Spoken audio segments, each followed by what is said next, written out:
Hey, and welcome to the Healthy Human Project. This is a place where people come to get simple, small, little, easy recipes for living a better life, for living a life full of health, full of aliveness, full of joy, full of happiness, full of connections, and full of meaning. It's a new way of looking at human health. This is health for the whole human. And by the whole human, I mean the body, the mind, the spirit. I'll go over a little bit what the domains of human, the whole human are, and also what our journey toward wholeness looks like. My name is Melisa Uchida, and I've been on this journey for quite a while, I would say several decades.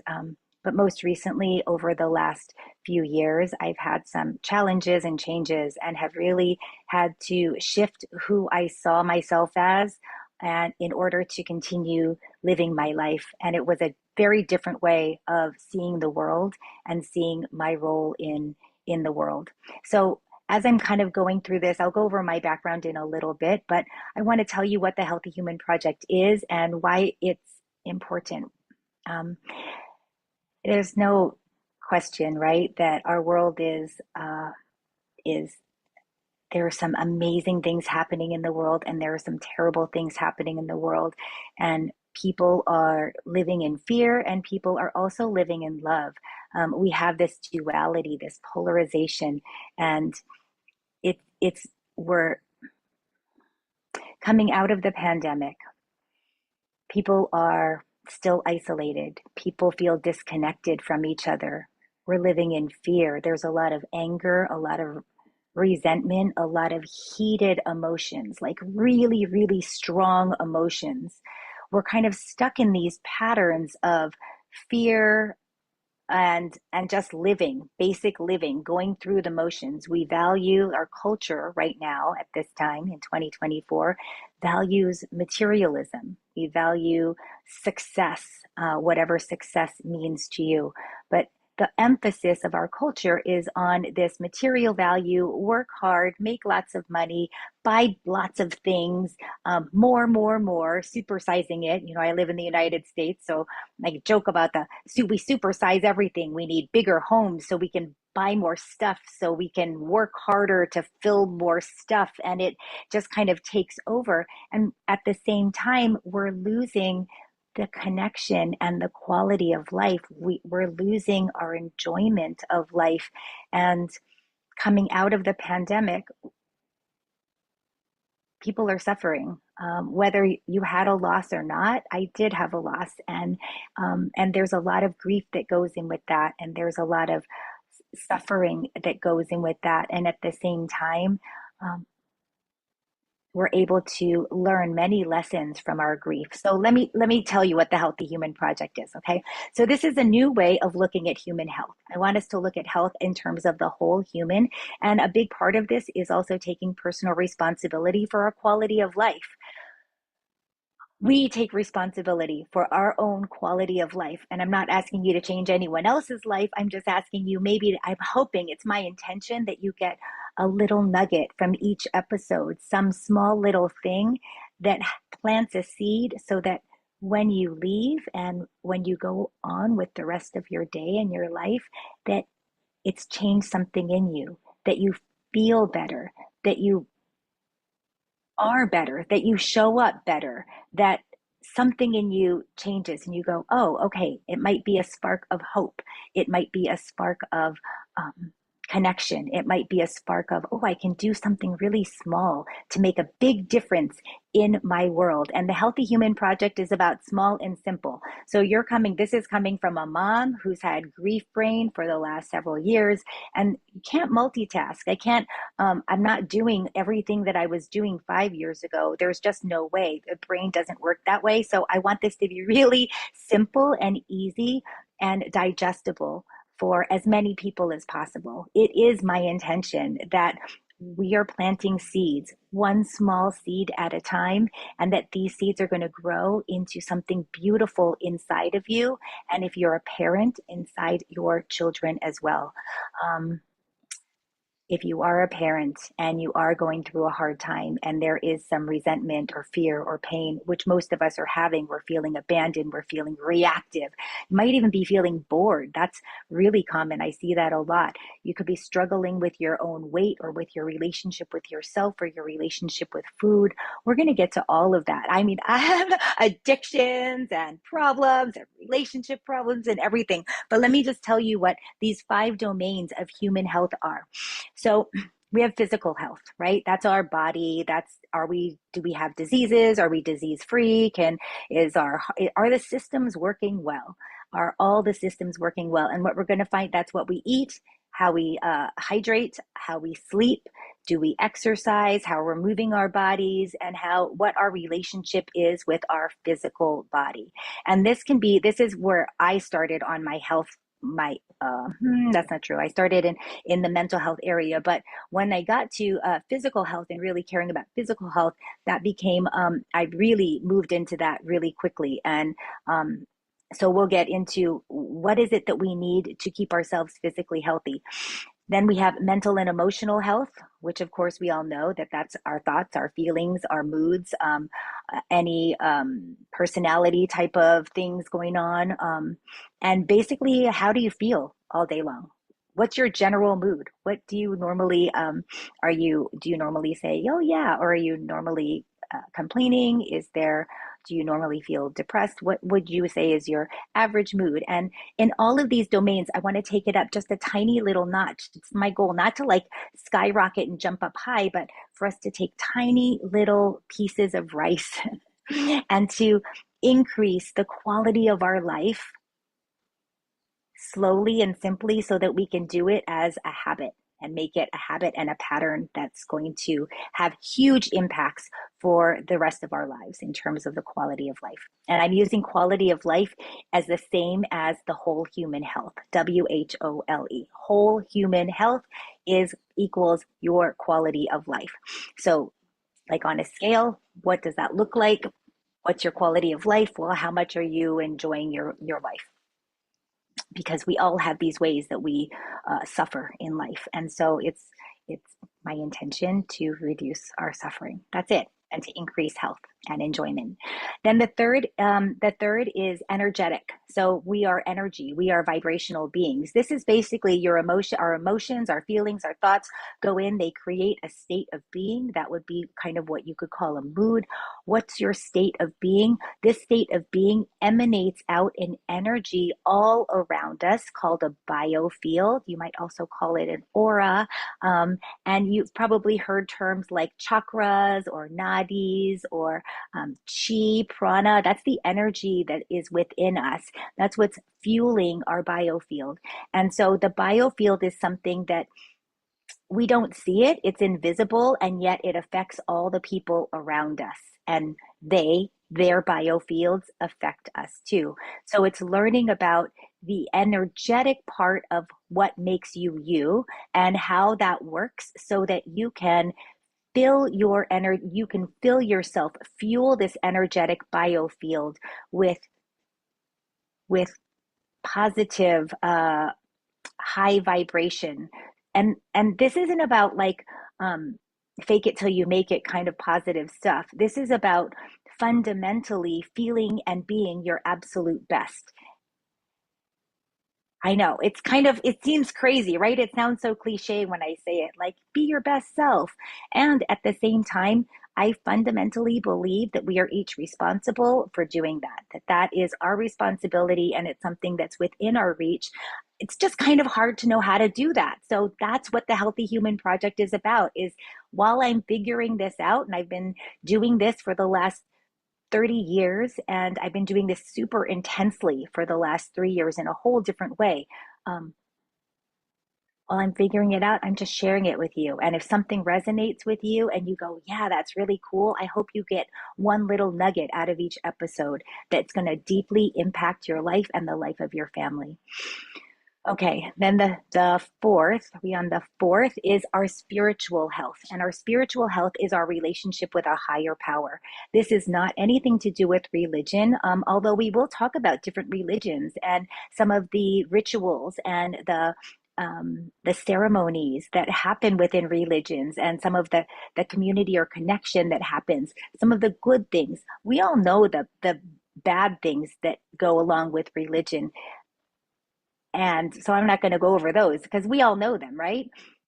But the thing is, those are by the people who are creating and enforcing the religion. So the religion is like, it's like the building, it's like the scaffolding or the structure of that particular faith. This is about faith. Our spiritual health has to do with what do you believe in that is bigger than yourself, that is greater than you, a higher power. You can call this spirit or God or Allah or Buddha or whatever it is that you would like to call, whatever it is that you use. Um, this is really about embracing and being willing to believe in something that is greater than yourself. And we'll talk about why this is so important and why it's one of the essential domains of human health, because it is essential. And if we're lacking in any one of these five domains, then we're going to lack in our quality of life. And then our environmental health. So, what's the environment that we're living in? We are human beings living in an ecosystem, just like any other animal on this planet that lives in an ecosystem. When you study an animal, oh, what's its natural habitat? What does it need? How does it sleep? How does it hunt? What does it do? We're the exact same. And so, what we're seeing with human health and our environment is that, well, I'm going to go back to the beginning. I want you to know environmental health, we're not separate from our environment. We are actually deeply connected with our environment. In fact, we're almost the same as our environment. We are not separate from our environment. And when we start to look at it that way, and we can start just with our homes, you don't even have to start with the planet and the earth, but we could start just with our homes and go, oh yeah, like I am a clutter person. I am my friends and my family will tell you mom likes her stuff. She likes her clutter and I have 88 ADD. So I have a really hard time putting things away and finishing things in a nice, neat little way.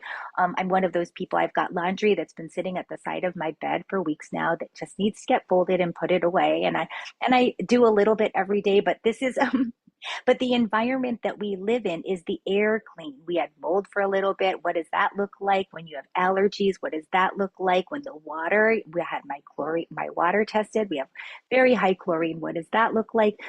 We are not separate from our environment. So what, our relationship with our environment becomes an essential domain. So the five essential domains: physical health, mental emotional health, energetic health, spiritual health, and environmental health. And making any small little changes in any one of those domains is going to spring forth our health. So when we have these five domains at a high level, we are whole. We feel whole. You feel like a whole person. You feel like, oh, I feel good. When we're lacking in any one of them, that is going to make a difference in the quality of our life. And if we're lacking, most of us are lacking in a couple of them. It might be one, two, it might be all of them that we're lacking in this. So this is just about bringing awareness to these five areas, starting to look at ourselves, not just as the physical body, because we know we're not just physical bodies. So our health system is great in some ways. If you are sick or you break a leg or you need surgery, this is an amazing thing. But when it comes to daily living and how we live our lives and being able to live long and healthy, happy lives, our values are a little bit off right now. Our values are on success and getting more and wanting more and buying more. And really, my grandpa used to say, just take care of yourself. So long as you have your health, you're good. Just you have your health, you're healthy. If you have your health, you've got it all. What else do you need? My grandpa lived well into his 90s. Both my grandparents on that side lived well into their 90s and walked every day and lived good lives. If we change something so super simple, as in, instead of saying, oh yeah, let's get more, more, more. Oh yeah, we need that bag or that purse or that house or that stuff or that whatever. Instead of that, what if we said to people, I wish for you a long, happy, healthy life. I wish for you joy and strong relationships and people to share your life with. Um, as human beings, we have a nervous system, and our nervous system runs through the spine, connects to the brain, comes out of the spine in all these nerves that go all around our body. So we're constantly sensing information from our environment, which is why we're not separate from our environment. Okay, we're constantly sensing information from our environment, and then it travels through the spinal cord up to the brain. The brain puts it into some kind of a category, the brain, which is designed to look for danger and to get us out of danger, or the nervous system. So our nervous system has two primary functions. The first is danger. Like, think of it as the lookout, constantly looking, is there danger? Do I need to do anything? Do I need to fight, flight, run? That's me. I'm totally a runner. Freeze, or fun.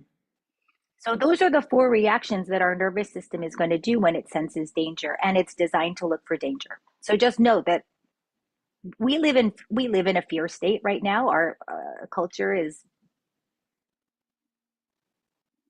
fear, fear, fear, fear, especially if anyone watches the news, because all of the stuff that we watch visually really gets in there, because our eyes are very deceptive, and we tend to believe what we see with our eyes, even though when we get the tiniest little speck of dust in our eyes, what happens? Oh my God, my eyes, I can't see anything. You got to get it out right away. You can't even focus on what you're doing because you have this eyelash or a piece of dust or a tiny splash of mascara in the eye. The eyes are really fragile because we're not supposed to rely on them as much as they do. Think of the eyes as like dessert. Like, everything that we see with our eyes is basically dessert. I mean, we get to live this life where we can see all of these colors. We can see the sunsets and the trees and the leaves and the animals, and we get to see the faces of the people we love if we have this eyesight. Okay. But we put all this value on what we see with our eyes. And that kind of started with Ripley's Believe It or Not. You have to see it to believe it. I mean, it was a slogan. And now it's super ingrained into our culture. The spiritual masters teach, don't trust what you see with your eyes, because that's only a very small fraction of the truth. What we see with our eyes, in fact, we need to question everything that we see with our eyes, because the eyes are deceptive. We see what the light is reflecting. That's it. We have six senses. We have five physical senses, and we have a sixth sense called our intuition. And these senses working together all bring information into our body that can get processed by the nervous system. So we start to pay attention to those and trust our eyes less. That went off on a tangent, but that's super important. Okay, the second part of our nervous system is that it needs connection. It's looking for connection. And this is survival also, because human beings that are not connected, are not in a group, have a belonging in a sense of family or a tribe or a clan, would die. We need connection in order to live. So these are the two things that our nervous system is constantly looking for. Now, what's happening in our society right now is that, I'm not going to bash media. What I'm going to do is say that our society is one in which we are bombarded by images and stories of fear and hatred and anger and violence and being told. So that's on the news end. Then we're also at the same time being told how we are not whole. You lack in this because you need to buy this. You lack in this because you need to buy this. You lack in this. This is going to make you feel whole and happy. Go get this beer, go get this whatever, and you're going to, smile and feel great and be super popular, and everyone's going to love you. We're being told this because that's marketing. That's what's getting us to buy things. So when we know this, it might not make so much of a difference. We can know it intellectually, but until we actually practice it and experience it, we're not going to fully understand it. So intellectually, most of us know people are marketing. Marketing companies are all vying for our attention and for our pocketbooks and for whatever else, right? I mean, we know that logically, but we have to practice it and experience it in order to experience it, in order to fully know it. So once we know that, then we can say, all right, we're being fed these diets of fear and not being enough. And we're being told that because when the nervous system puts us into a fear state, it senses danger from outside of our bodies. And then we go, danger, danger. Think of that as like a big flashing sign that's saying danger, danger. And the feelings are your face gets a little hot, your stomach might get a little knot or might get a big knot. I get like really like, ugh, feel super sick. Your heart starts to beat really fast. You might get flushed, sweat under the armpits, whatever. All these, those are signs of your nervous system alerting you to some kind of danger. And then what happens is the nervous system turns off different parts of the body, different systems within your body, and it ignites other ones. So the systems that get turned off are digestion, reproduction, thinking. So we never want to make decisions when we're in a fear state because those decisions are not going to be smart decisions. Those are reactive decisions. Now, if you had to run and get away from something, then all of your energy, all of our energy in the fear state goes to this physical. You know, when you get afraid, you kind of get a little amped up. It's like, oh, you know, it's like, it's almost like having an espresso, right? Or a cup of coffee. It's like, oh, I just feel this charge. And that's because your body is gearing up to either fight or flight. Some of us freeze, but fight or flight. You're gonna run away, or you're gonna fight. You're gonna like take this by the horns and defend yourself. Now, I'm not saying fear is bad. Fear is not bad. Fear keeps us safe, right? We want to make sure that we know trucks could be coming or cars could be coming, so we check both ways before we cross the street. That's a smart thing to do. But when we live in constant fear, which is what's happening to the human race, we are living under constant fear right now. And that is actually what they're showing with epigenetics is that this is changing our DNA. It's going to change our offspring.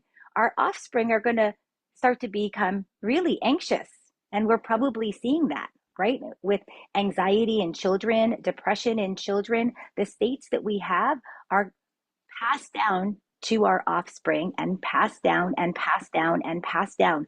So if we continue to live in a fear state, not only are our working systems within our physical body going to shut off, because they will. We're going to have a hard time reproducing. You'll have a hard time digesting. We'll end up with way more gastrointestinal diseases, way more disease all the way around because we're living under constant fear. And the body's not designed to live under constant fear.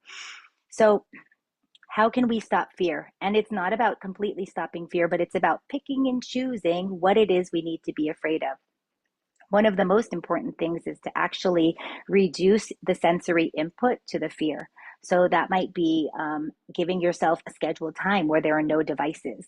If someone is a really big news watcher, cut it down or read the newspaper. What we see with our eyes is really, really big. And when we see the images and we hear the sounds, and that goes right into our nervous system and into the brain and into the mind, and it imprints. It creates a really strong impression.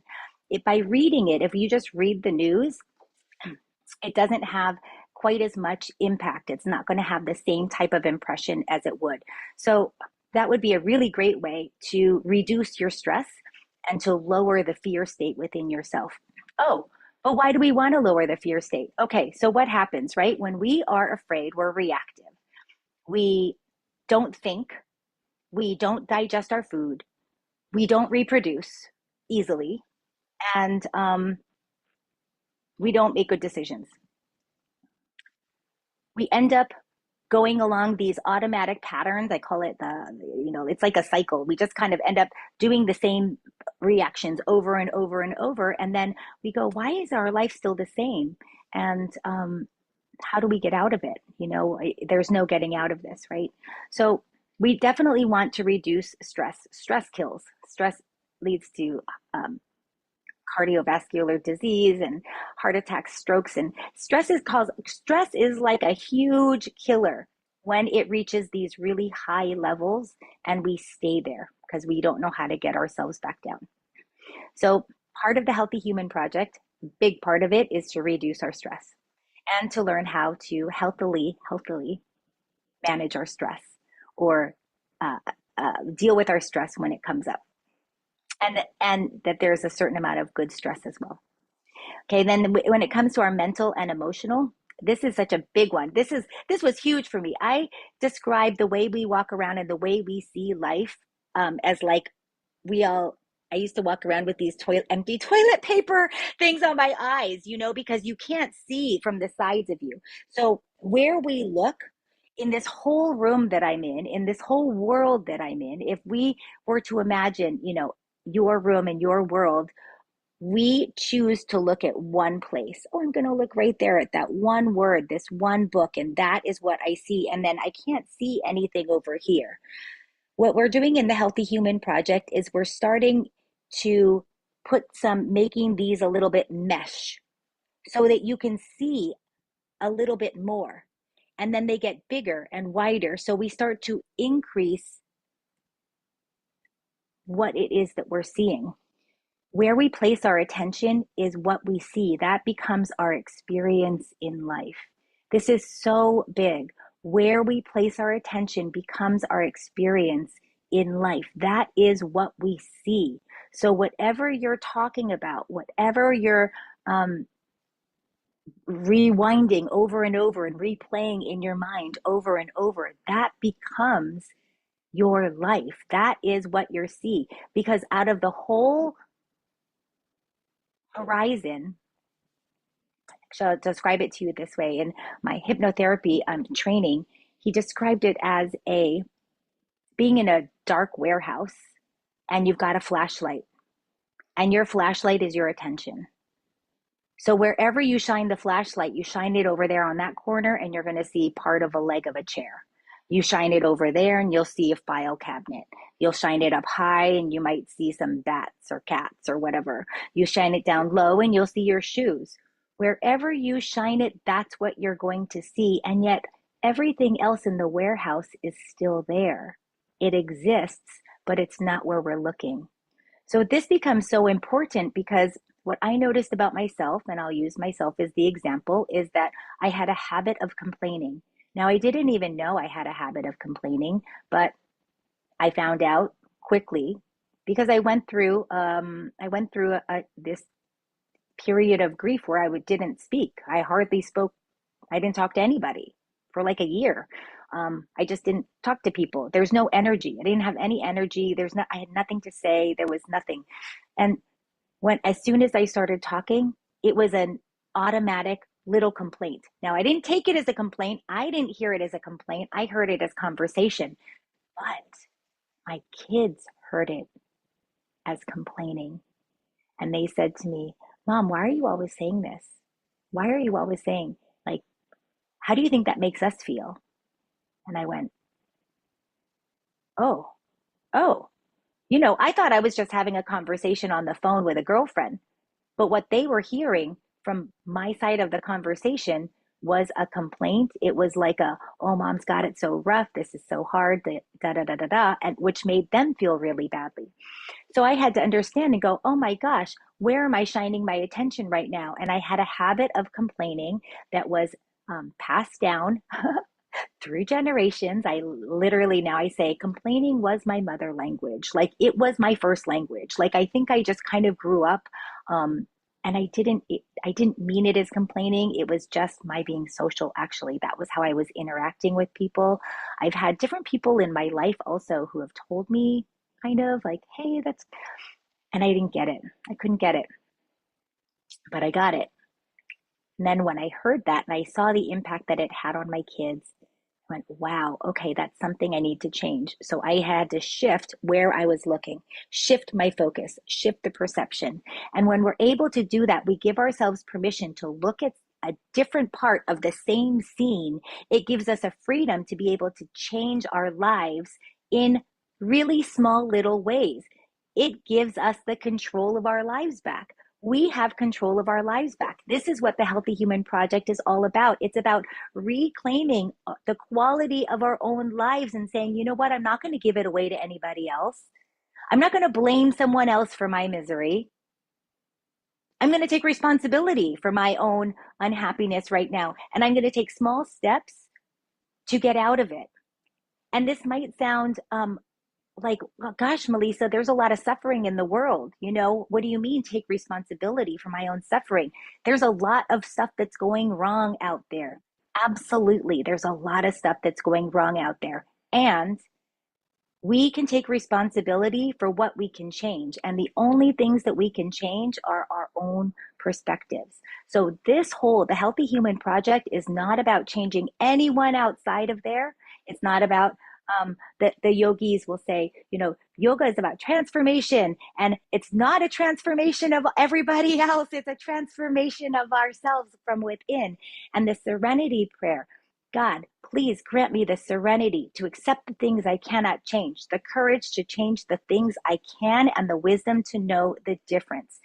Wow. I mean, I've been saying that since I was 14 years old, but it's absolutely true. Grant me the serenity, higher power, grant me the serenity to accept the things I cannot change, the courage to change the things I can, and the wisdom to know the difference. And when we start to reclaim our own power for our own lives, take our own responsibility for our own lives, we can really start to make big changes with tiny little steps. And it's super scary, but I'm here to walk with you. I'm here to let you know that you are not alone. If you are in a transition stage of your life, if you are at all suffering, sad, grieving, bored, feeling hopeless, feeling lost, feeling desperate, feeling confused and overwhelmed, feeling like, how did this become my life? This wasn't supposed to be my life. I don't know how I got here, and I don't know how to get out of here. If that's you, this is a place for you. Weekly, you and I will get together every single week, and we are going to peel apart. I describe it as like a necklace, a knotted necklace. And I'm one of those people when my eyes were better. I used to love taking out the knots out of a necklace. I would get little needles and you create some space so you can see where the chains go. And then you can start to get the necklace out. But if you go and you pull on it and you're like yanking it, it's just going to make it tighter, right? So we're doing this slowly. We're going to peel away parts of the knot and give ourselves some space so that we can get out of this knotted mess that it feels like you're in. Now, I know what that feels like. It wasn't very long ago, and I've been through many hard times in my life. I'll just tell you a tiny bit, about myself, so that some of you know me and you know my story and you know me. But for those of you that don't, I'm a yoga teacher. I have been teaching yoga and Pilates for about 30 years. Um, I'm a mom of three, and I started off as a I was arrested for the first time when I was 13. I was like a really troubled kid. I was suicidal. I was doing drugs. I was smoking. I was doing all kinds of things I should not have been doing so young. I was really lost. I was in a lot of pain. I didn't feel like I had any support, other than some friends. And I would run away and I would sleep in their closets or I would sleep on the street. I stayed with homeless people on the street for a while. I was, I was a runaway. I was arrested for the first time when I was 14. I was sent to rehab at 14. Oh no, I was arrested at 13. I was sent to rehab at 14. I was sent to reform school at 15. And then, and I kind of went up and down a bit. I got sober at 23 and quit smoking at 23. I ended up leaving my career at 32 and teaching yoga full time. I was fully a runaway. Still, as an adult, I would run like, oh, I'm going to leave this part of the country and I'm going to another part. I went from New York to Hawaii and Hawaii to Maryland, and I mean all over. So I was a runner. That was how I dealt with things, even up through my 30s. But um, I had children, married, divorced. And a few years ago, I found myself in a really dark, dark, dark, dark place. Dark, where I didn't think I was going to get out of it. I felt so, I really didn't understand what was happening to my life. My life shattered, it collapsed, it was gone. And there was no part of me and there was no part of the old life. And I was so lost. I I couldn't even think of, I had to take one breath at a time, one breath. Stay, take one breath. The physical pain in my body was unbearable. The emotional pain was unbearable. It was like nothing I had ever experienced before. And I didn't know how to get out of it. And I honestly probably wouldn't have gone out of it except from my kids. Um, they were like, 9 months later, they said, "Hey, we need you, and we need you to like help us out of this because our whole family was falling apart. Everyone was doing super crappy, and by super crappy, I mean angry, fighting, yelling and screaming, not knowing what to do with anything. Like we weren't even seeing each other. We were like passing each other in the hallways. It was terrible, and I knew from my own teenage years what could happen." Um, and I knew that we were going in a downhill direction, and have I could have let that continue, but I wasn't going to let that continue. So I asked for help. I asked my guides. I asked God, or what I call spirit. I asked for help, and the help I got is part of the Healthy Human Project. Small steps to making change in my life and my children's lives.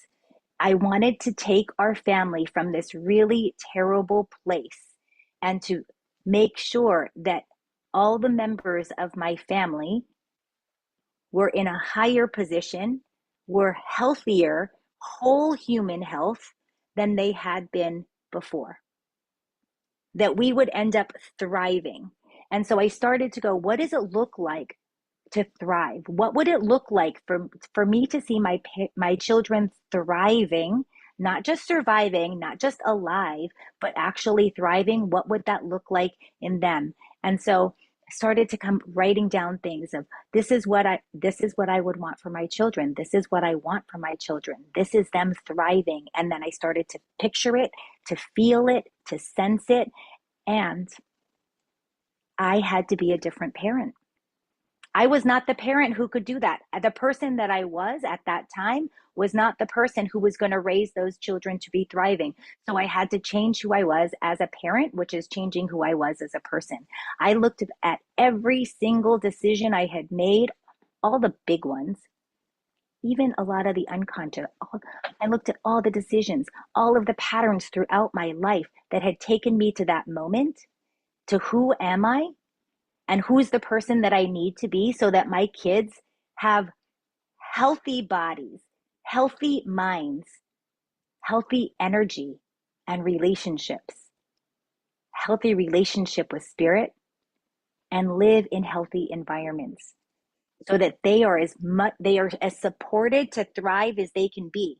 Now things happen, things happen. We don't know how things are actually going to turn out, but if I can put those 5 pillars of health, if I can hold that up for my kids, they have a way better chance of living a long, happy, healthy life. So then became the process of my transformation. And it started off with a declaration. And the declaration was, my home is a safe space. It's it, simple. Home is safe space. Home is safe space for everyone who lives here. That means not yelling, not threatening, not having temper tantrums. I mean, I was that mom. I was that one who would be like, yeah, and throw something across the room. Oh my gosh, my poor ex-boyfriends. Holy smokes, could they tell you stories? We're not going to go there, but they could tell you stories about my temper. I mean, I have a temper. That was how I learned. I mean, that's all I knew. So I didn't know better, but now I was like, oh my gosh, wait a second. I have to learn how to like regulate my emotions. What does that look like? I didn't even know how to do that, you know? So, well, that's not true. I did know how to do that, but I knew how to do that at places like at work, or I knew how to do that like when I was meditating, you know, when I'm practicing yoga, I could really block off, but I hadn't actually taken that and fully applied that to all areas of my life. So it was so cool for me to be able to say, okay, these are the skills that I implement part of the day, but now I have to implement this into my whole life. Okay, so learning to emotionally regulate, what does that look like? The home needs to be a safe space. My this environment means that it's free of judgment, it's free of bullying, it's free of name calling, it's free of people not feeling like they could be themselves. So that was, and I wrote up a family manifesto. We declared home safe space, said we had a family meeting. This is what it's going to be like. We all treat each other with respect, the same amount of respect that you would show a teacher or a friend's parents or a friend, right? We wanted to have that and to fuel that. Things then started to change, and I learned I fell off the wagon a lot. I learned I fell off the wagon a lot. I learned I fell off the wagon a lot. This is not about perfection. This is about how can I every single day take tiny steps to be getting better, to be better for myself, to be better for my family, to be better for my community, to be better for the world. And some of you might be saying, well, I don't want to do all that, Melisa. That sounds like a whole lot of work. I don't know. I don't want to change who I am as a parent. I don't want to change who I am as a person. And that's cool too. Look, start where you are. This is what's so important. We all get to start with where we are. Here's what we're going to do this week. It's so simple. I want you to start to think about if your life were 5% better, if you had 5% better health physically, 5%. So what would that look like? 5% better health. You could walk up the stairs without losing your breath. You could go for a run and feel good. You could maybe it's your sugar levels or your weight or your relationship with food. Maybe it's better sleep. What would that look like? 5% better sleep. That's one I'm still working on, right? But what would that look like? How would you show up in the world with 5% better health? What would that look like for your family? What would that look like for your community? What would that look like for the people you work with? Pretty cool, right? 5% doesn't have to be a lot. And the 5%, that's actually by taking, we're going to start even smaller, tiny little tidbits to get you to 5% healthier, then 5% better mental emotional health. What if you had 5% more control of your thoughts and understanding of the nervous system and what your body is doing, and these thoughts that keep you up at night, worrying, spinning, angry, fearful, whatever it is, all these thoughts, we call them chitta vrittis, and I think of them as like yoga tornado. They're like thought tornadoes coming out of our minds, and they are, and they can be all consuming. When we're consumed in thoughts, holy smokes, right? You can't see what's in front of you because all you're doing is busy focused on what you're thinking. So you don't even see the beautiful sunset. You don't even see your child's smiling face. You don't even see the gift of having a warm shower.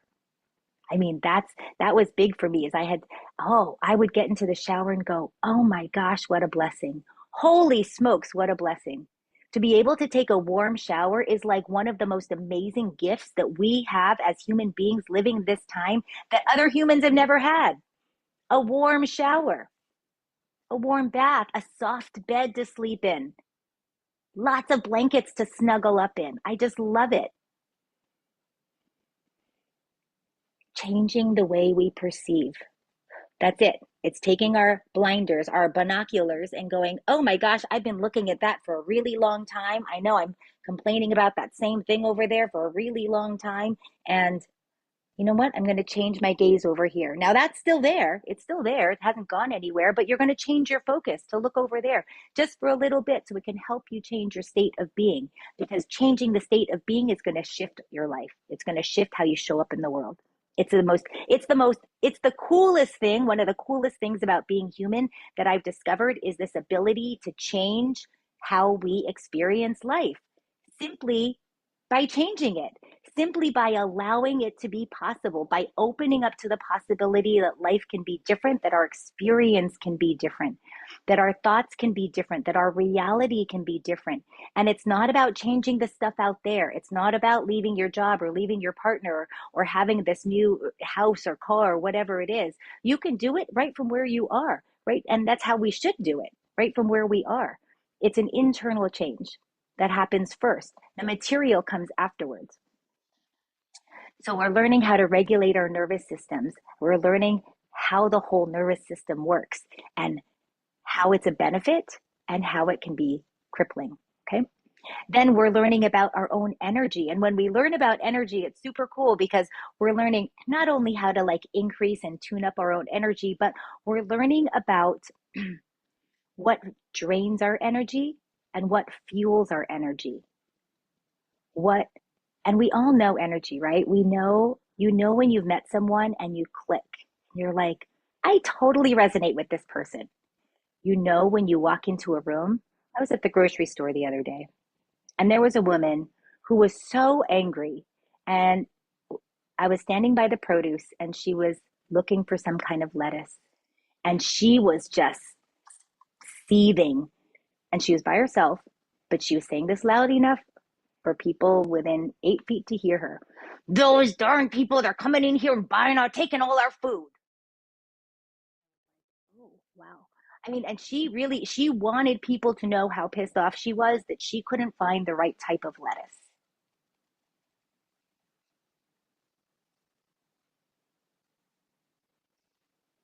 We've all been there. I've been there. I've done so many things that I'm like, oh my gosh, I'm so embarrassed. I can't believe I acted that way. And it's not about punishing ourselves. It's not about any kind of shame or blame. It's about simply saying, that's not the person I want to be.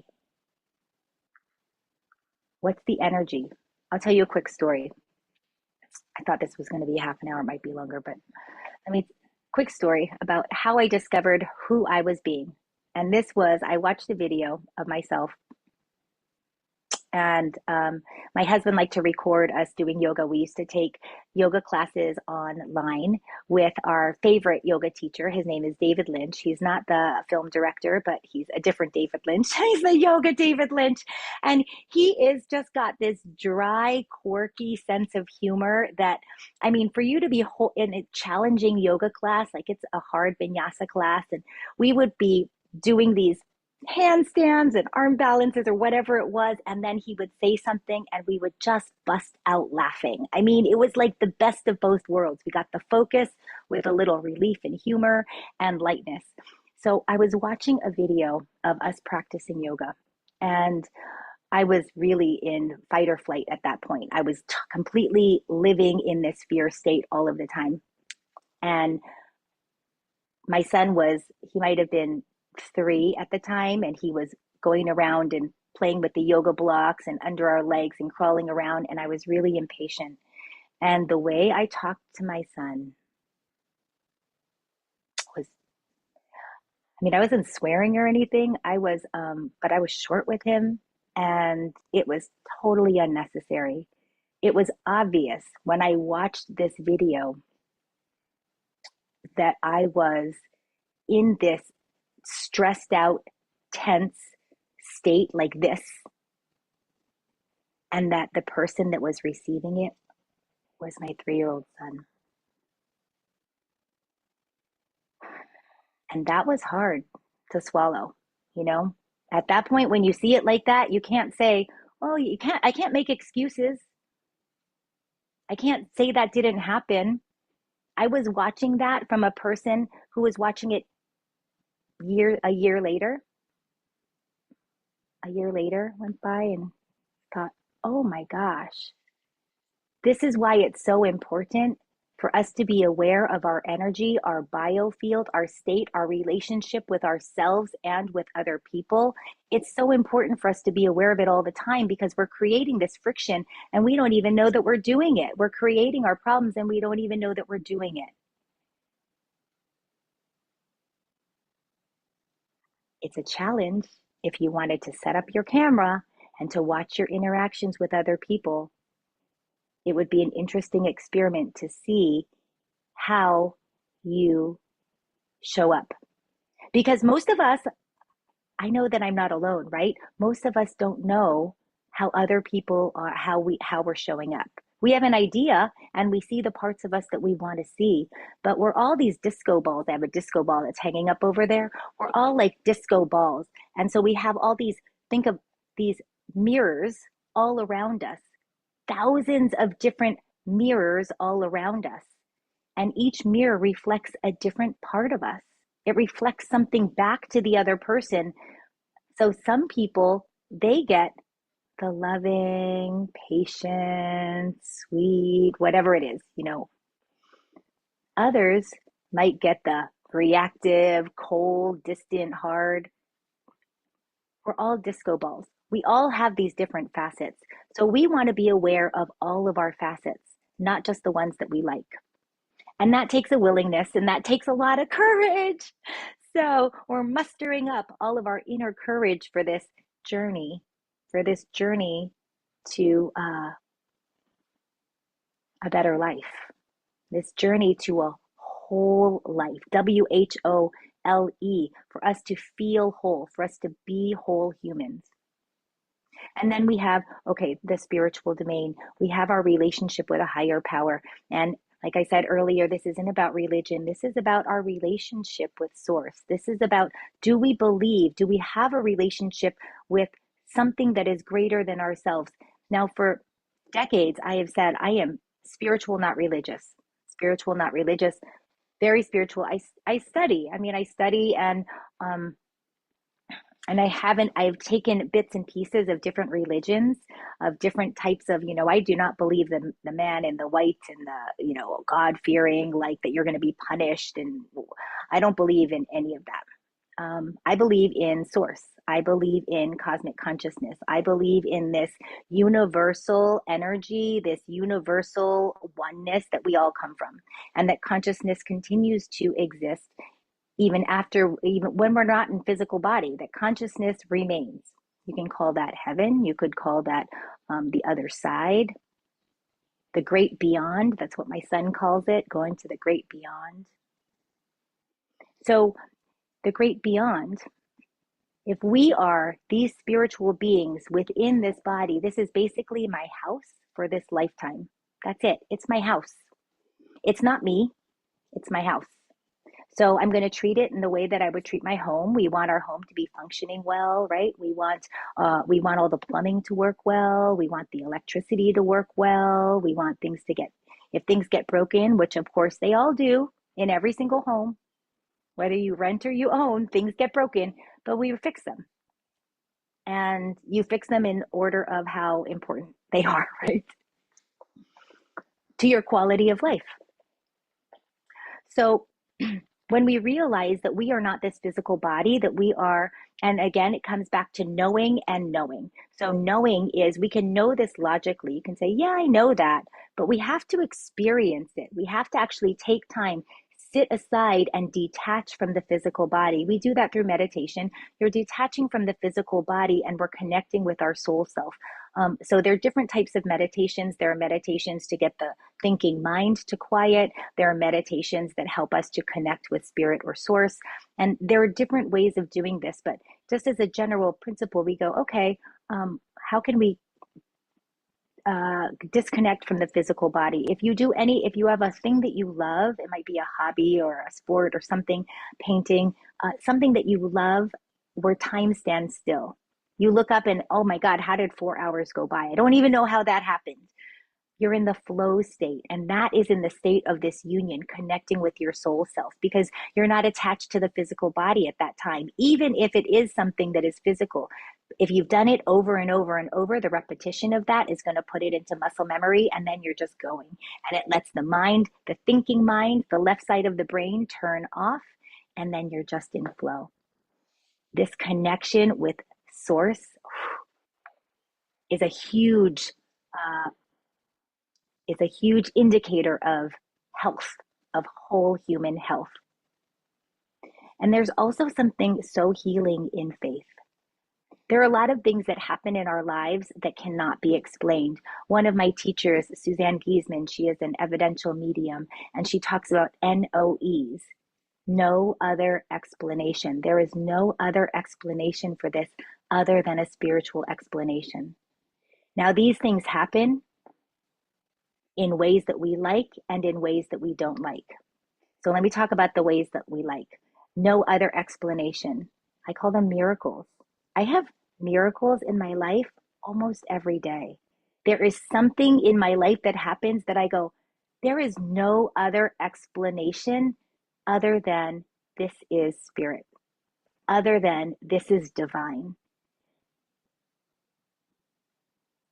Science may someday be able to explain it, but as of this moment, science can't explain it. Now, scientists will say, well, if it can't be explained, then it's not real. Well, the air that we breathe 200 years ago could not be explained, and yet it's very real because we need that to live, right? The computer that we're on right now, how we're communicating, it's very real. And this would not have been possible earlier because we didn't have a way for it. We wouldn't have been able to explain that. There are these things happen, but you have to be open to them. Most of the time, we're not even paying attention, or we just go, oh, that's just a weird coincidence, or oh, that's just so random. So these things happen, no other explanation. Then there are also on the other side, the traumas, the tragedies, the terrible things that happen, the pain that we go through, the pain human beings go through just as a part of being alive. We know we are born and we're going to die. We know that there is a death, life, there is a life, a birth, and a death cycle as part of this human life, as part of any life here on earth. Everything that is born is going to die. That's just part of this cycle. And there are things that we go, it's just so terrible, there's no other explanation. What faith does is faith in something higher than ourselves tells us, I don't know everything right now. I don't know what's going to come out of this situation. I don't know what changes this is bringing forward in the world, what changes this is bringing forward in a person's perspective. What we can know is we could say, I know that I am a very small thing in this really big world on earth with all these 8 billion people. And this really small thing, our planet is a really small thing in this great big solar system. And our solar system is a small thing in this great big universe. And that there is so much that I don't know that I am going to put my faith into that there is something higher coming out of this. There's something higher coming out of this. It allows us to get through those really terrible, horrible, gritty experiences in a way that we can still, maybe even better, live long, happy, healthy lives, no matter what's happened to us. To live long, happy, healthy lives. It means we don't have to be stuck in the misery and the hurt. We have to heal. I'm not saying at all rush through anything. Don't rush through a grief. There is a grief is powerful. It is a powerful transformer. We'll talk about grief too in a few weeks. And then there's our environmental health. And in the environment, that's our relationship with everything around us. It's your habitat. It does come back to the earth, but I want to start with something really small. I'm going to start with these big screen TVs. So I think most people probably know, right? No TVs in the bedroom. There shouldn't be any TVs in the bedroom because TVs in the bedroom keep you up at night. I mean, from the blue lights to the stimulation, plus anything that the blue lights and the stimulation alone upset the circadian rhythm, which is our natural waking sleeping cycle. So we have a natural waking sleeping cycle, and the lights that we use, the artificial lighting, really interferes with that. But when we are watching things big and you're falling asleep, it's going to affect the sleep. So sleep quality is going to be not so great. But also in the environment, if we're watching, okay, so let me just say it this way. In my son's school, there are um, my son is in first grade, and there are three kids that are really difficult. They like challenging, as in tantrums and loud and swearing. You know, my son comes home and goes, "What's this word, Mom?" And I'm like, "Oh, where'd you hear that?" School, you know. Of course, first grade. I mean, it's starting a little younger. It's starting a lot younger. And the three kids that are the challenging ones are the ones that bring cell phones to school. So they're first graders that bring cell phones to school. We're going to do a whole episode on technology and children and what that's doing. We're doing a separate episode on technology and adults.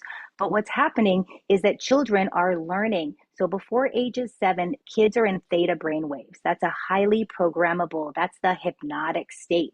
That's the hypnosis state of mind. And that's necessary because from ages 0 to 7, they are learning the fundamentals. They are learning their beliefs about the world. They are learning their very basic habits, as in hygiene, your relationship with others, including the elders, including parents, teachers, your peers. You're learning all of that within the first 7 years of your life. And it's a computer program. Think of that as the hardwire programming into the mind. So when we give kids cell phones, and there are these things now called horror video games. They are horror. They're video games, and they have knives, and they have scary things, and they're dragging dead bodies, and they're doing all these things.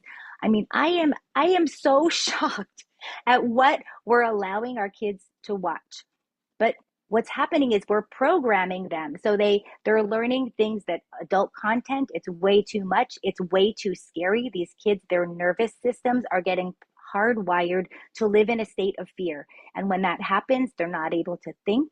They're going to overly react. They'll be highly dramatic. They'll have all of this adrenaline running through them. So they're going to want to be violent or need to act it out or be stomping. We're going to see this. Our environment matters, and that includes technology. The environment matters. The world that that child lives in, the world that we live in. So we as adults have TV on, the big screen TV, and you're watching whatever it is, Law and Order, whatever, I don't know, The Walking Dead or something. We think, oh yeah, the kids, they're not paying attention. I used to think that. They're not paying attention. Yeah, it doesn't. Well, with the first one, I was super strict. With the second one, way less. And with the third one, it was like, yeah, you're just kind of right. You're just rolling with it. You're just kind of, you're trying to make everyone in the household happy. So I wanted the older ones to be able to watch what they wanted, but no. And then the younger one starts having nightmares. Look, I remember when I was 7 years old and I watched Jaws. Right? We look at Jaws now and go, that's nothing. Like Jaws, really? Oh my gosh. Jaws. And I could not get in the swimming pool by myself for years. Then when I was swimming in the ocean, I really struggled too. And I am a swimmer. I grew up in Hawaii. I'm a swimmer. I love the ocean. I love the beach. But I watched Jaws, and then it became so scary because I was terrified of this. So I want you to take this on a way bigger scale. And I look at what these back then, we hardly watched TV. We got Saturday morning cartoons, and then I snuck in to go watch Jaws one day, even though I know I wasn't allowed to, and I got seriously punished for it. And I punished myself for a long time, for decades. Our kids are growing up with this fear. So if we want to be helping this generation grow up to be making good decisions, to be thriving, and I want to really bring that into the forefront, thriving, thriving, thriving. You yourself can live a life where you thrive. And thriving is, let me see if I brought this. Okay, so my girlfriend gave me this orchid. I was really proud of it for several years. It did really well. And then lately, this is it. This plant is alive. It's alive. It's still green. It's still growing in there, but it is not thriving. Okay. This is what's happening to us right now. So if we can change that and go, I want to thrive. I want to thrive. I want my children to thrive. I want the next generation to thrive. I want them to live happy, healthy, joyful, abundant. And it's not about abundant in material things. It's about abundant in connections, about abundance in meaning, about abundance in confidence, abundance in compassion, abundance in playfulness, abundance in life satisfaction, abundance in the quality of life. So when we have an physical health, mental, emotional health, energetic health, spiritual health, and environmental health, we're going to take small changes each week to grow that and to grow it so that I'm going to check in with this orchid every once in a while. We'll be checking in to see, okay, can we actually get things to go from barely surviving to really like kind of doing crappy to thriving? That's what the Healthy Human Project is about. My name is Melisa Uchida. I'm so thankful for your time. If you're staying and watching the whole thing, I am so grateful that you stayed and watched the whole thing. I promise you that I'm going to try to make it short and concise. Everything that I tell you is completely from my heart. Any of these little practices and recipes that I've done them myself. And I'm telling you, I just want to share what's worked for me. I'll also share what hasn't worked. The best thing you can do is to take a nugget and say, I'm going to experiment with it. I'm going to experience it. I'm going to try it. I'm going to try this week, changing my perspective. Oh, I just heard myself complain. Oh, did I complain? Oh, wait, let me look at, and right now we're going to change the attention, but we can also change our perspective. We change the point of view that we're coming from. We allow for more points of view. Most of us think that our thoughts are truth. We think how we're seeing the world is the actual truth. But it's not. It's our own reality. It's our own perspective of it. So you can say that there is one event, here's an event, and that there are every single person standing around that event is going to have a different perspective of that event. They will have, even if it's a 1 inch slightly different perspective, you have a different viewpoint. You have a different experience. They'll describe it 100 different ways if you have 100 different people. And that's what's so cool about it, is that we don't have to be married to our perspective. When we give ourselves permission to change, we're also going to talk about this, the different stages of human development and these transition times, because in the transition times, our perspectives should be changing. And a lot of suffering comes from us staying married. And by married, I mean by staying locked into a previous perspective that no longer serves us. So when you're a teenager, you should have a certain perspective of life. You know, you're focused on your social situations and navigating your peers and learning things that way. When you're in your 40s, we want a different perspective of what our relationships are. We start to come more into ourselves and depend less on the peers. But a lot of times we hold ourselves to an older version of ourselves, the values of an older version of ourselves.